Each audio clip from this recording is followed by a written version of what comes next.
Hey, good morning. Welcome back to That Blue Garage. Thanks for joining me.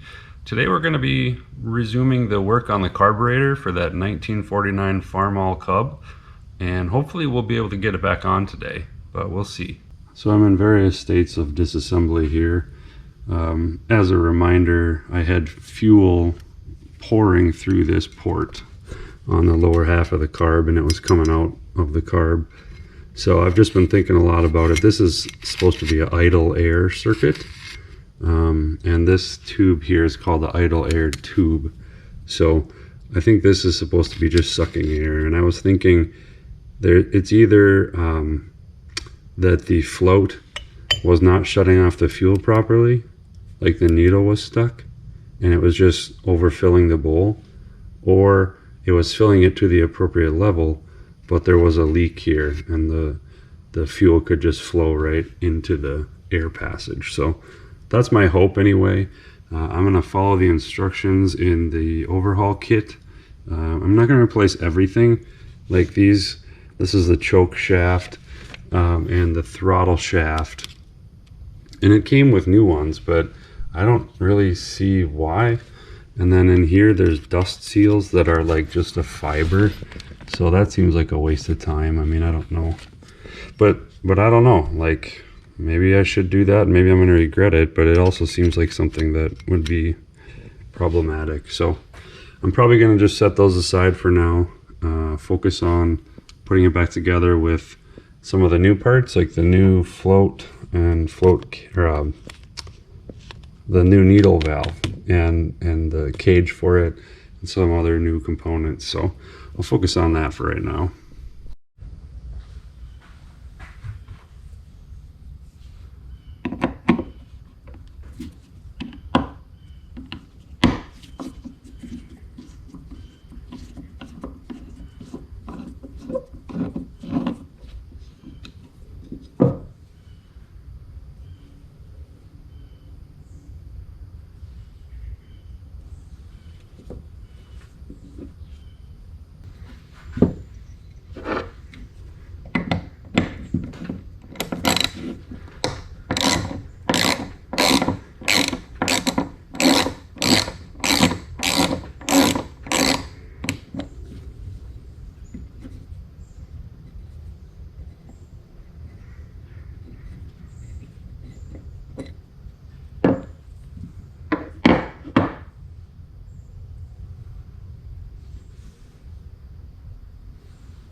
So according to our instructions, there's two critical dimensions with the float, and there's a diagram here with measurements, which I'll just tell you. When it's upside down like this, the float is in its upper position, and so the gap between this gasket surface and the top of the float is supposed to be 3/16. So I'm taking a look at that.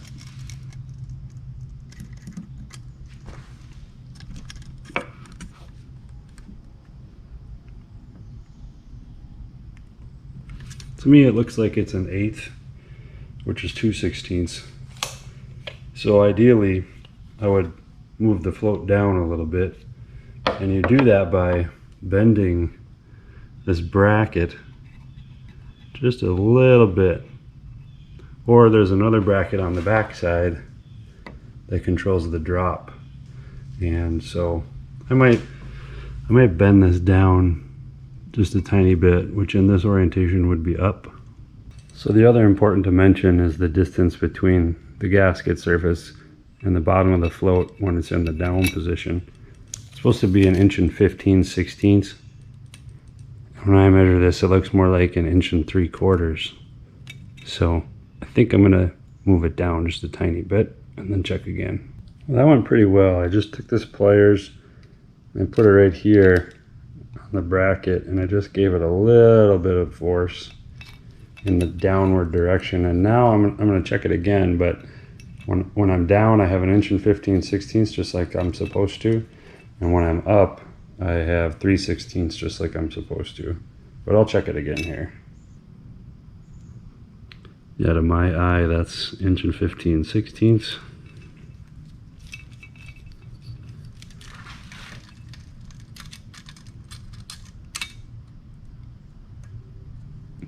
And that's 3/16.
All right, so this is looking pretty good.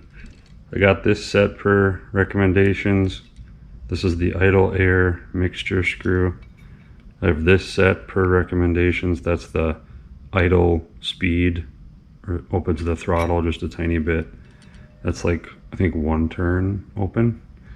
I got my float set to be 1.15 inches when it's down and 3/16 when it's up. And everything seems to be working well. So I'm going to set that aside.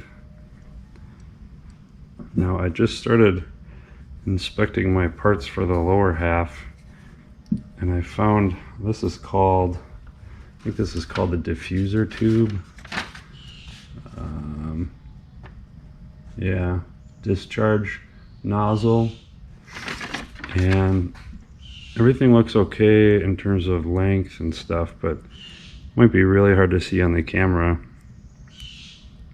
But those tiny holes in the old one, the original one on the right, they look a little bigger than the one on the left. So I don't know if it doesn't make enough power, if it doesn't run quite right. When I get it all back together, this might be why. But otherwise, everything else looks the same, more or less. Oh, I just noticed that's different too. I wonder if I should put this one in or if I should put this one in. So I decided I'm going to put this one in for a couple of reasons. One, it's smaller, which means it's going to flow less fuel. And honestly, I think we were rich before. I think we were putting too much fuel into it because there was a lot of black smoke at all times, and the carbon, layer inside the intake and near the intake valves was really, on the exhaust side, it was really thick, really heavy. So I think we've maybe been over fueling it, and it's not like it was running great, right? Like I've been complaining about how I could barely keep it running. So I'm gonna try putting this smaller one in, and if it doesn't go well, I'll hang on to this bigger one and I'll swap this in and see what that changes it. But if you think about this like the carburetor jet, it's designed to have different sizes available to compensate for things like different altitude, or whatever. So this might be just like a standard jet, and maybe this is a bigger size, flows more. Could be a model year difference. I don't know. We'll see what happens.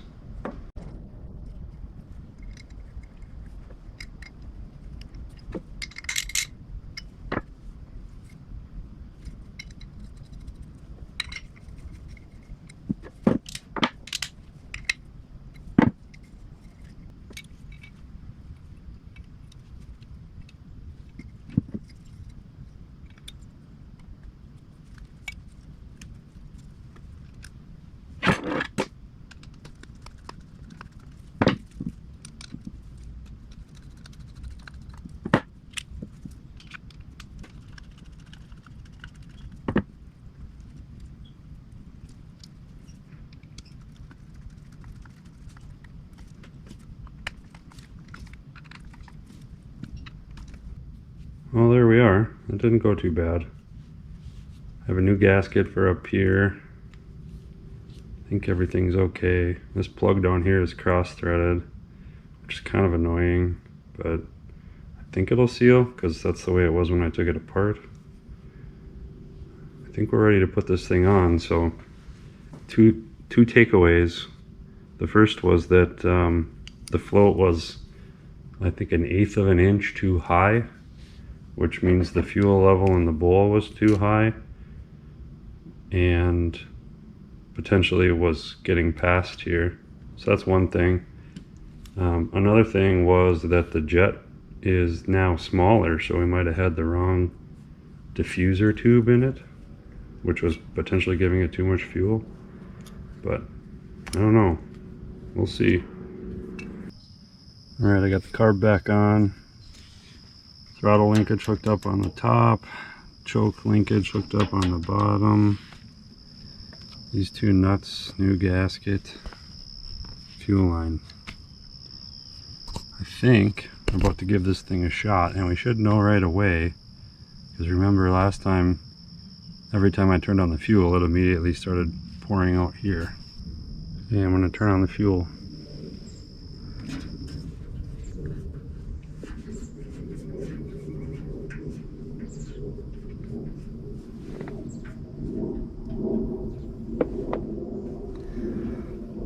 So far so good.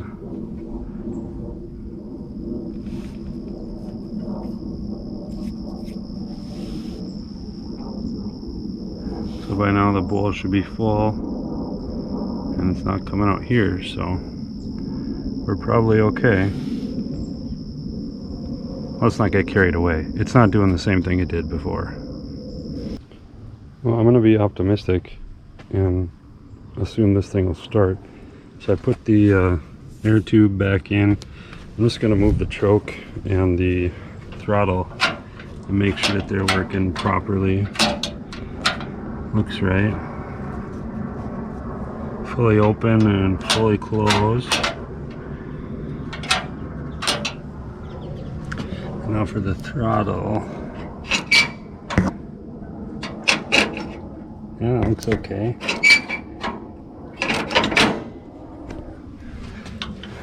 So, got the fuel on. I'm gonna give it about a third throttle. And I'm gonna give it choke. Let's just see what it does here. Oh, and I'm gonna make sure I'm at neutral. Minor detail.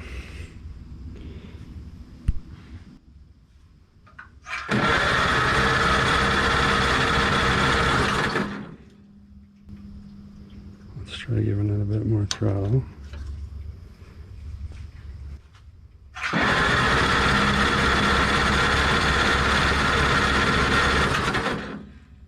I'm going to try opening the choke a little bit.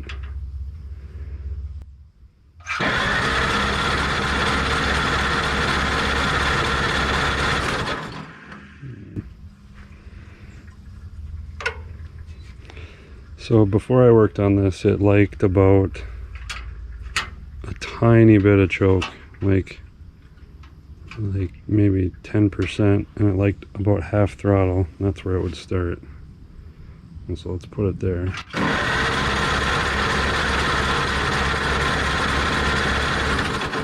Nothing. Wonder why.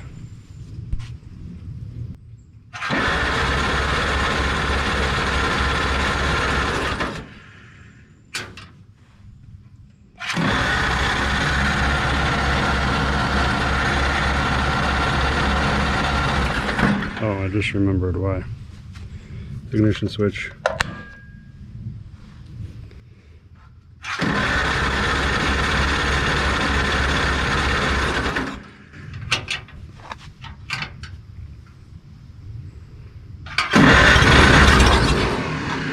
There she went.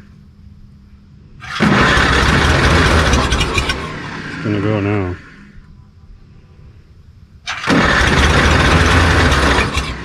So let's go. Be half throttle and half choke.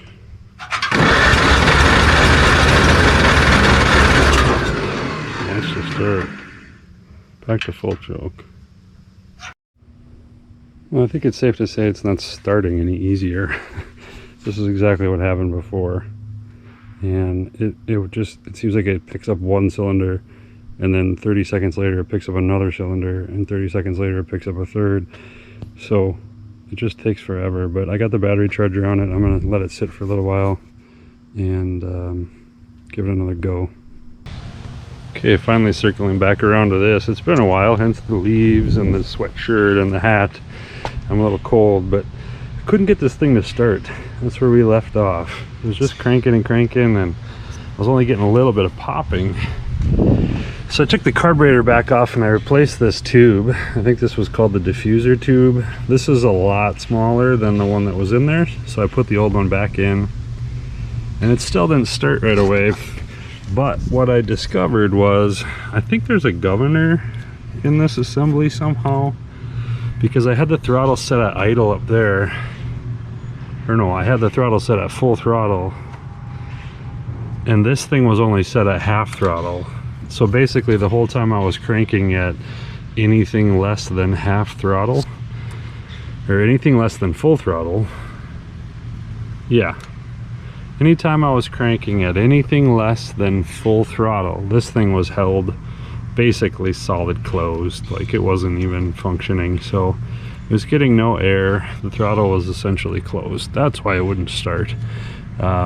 So maybe I didn't need to put that diffuser tube back in, I don't know, but it did start now. It's been idling in the garage for a little while, and it's mostly warm. So I think it's time to test this thing. If you recall, the problems before we worked on the carburetor: died on hills, wouldn't stay running at anything less than full throttle when I had the mower engaged, super lacking power, like if I let the clutch out and I had the mower engaged, it would pretty much die.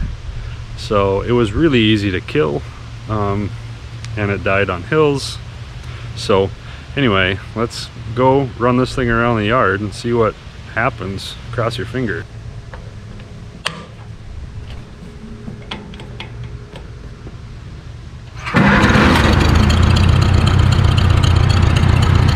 So that's like 20% throttle, which seems right.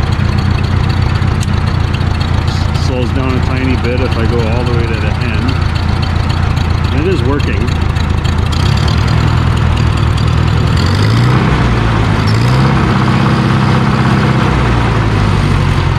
That seems correct. So we're at maybe, I don't know, let's go like 30% here and let's just putz around.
Put it at like 30-40% throttle, and this would have killed it before.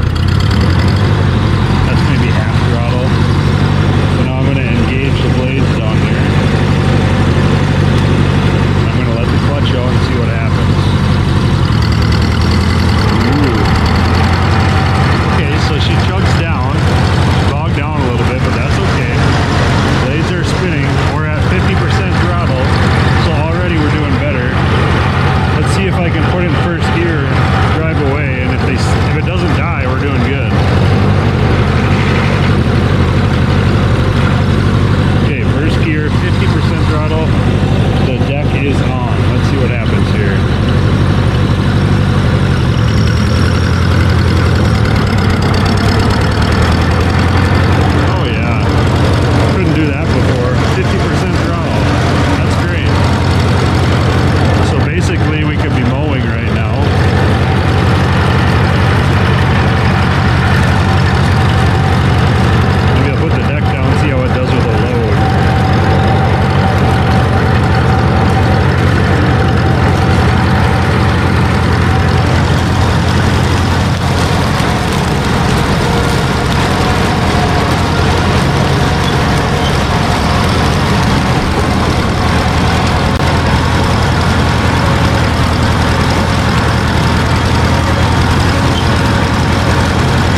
that wasn't terrible, right? Uphill, first gear. The mower was definitely cutting grass. It wouldn't do that before. Do I dare go out into the deep grass in the back of my lot? Let's see, I don't know. Well, let's just go for it. Life is short, right?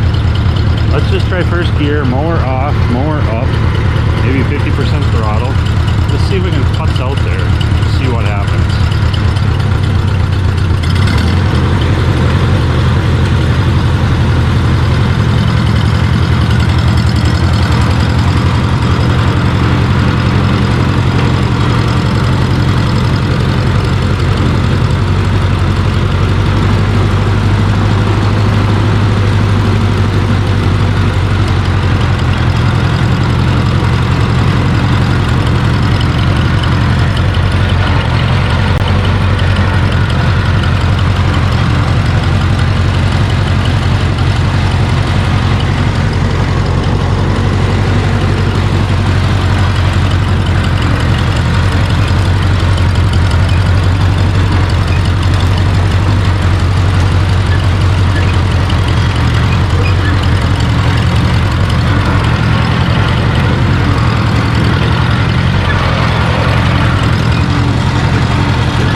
I'm pretty happy with that.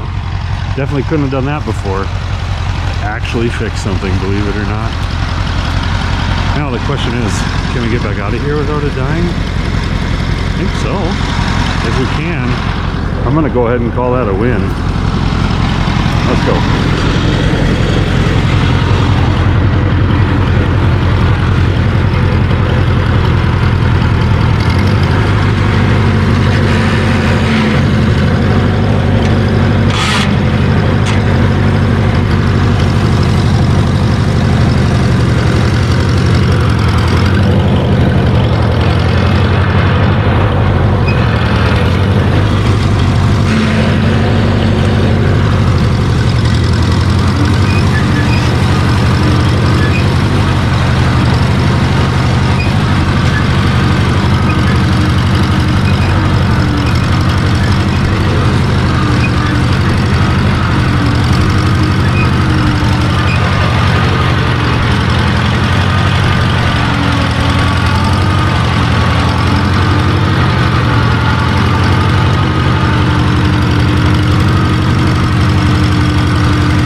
Well, color me impressed. Super happy with that. Actually fixed something. Definitely seems to be making more power, or I should say it doesn't die as easily. Maybe it's not making a lot more power, but it handles load a lot better. Doesn't care about hills, so something's working right. Anyway, that was really fun. Thanks for watching.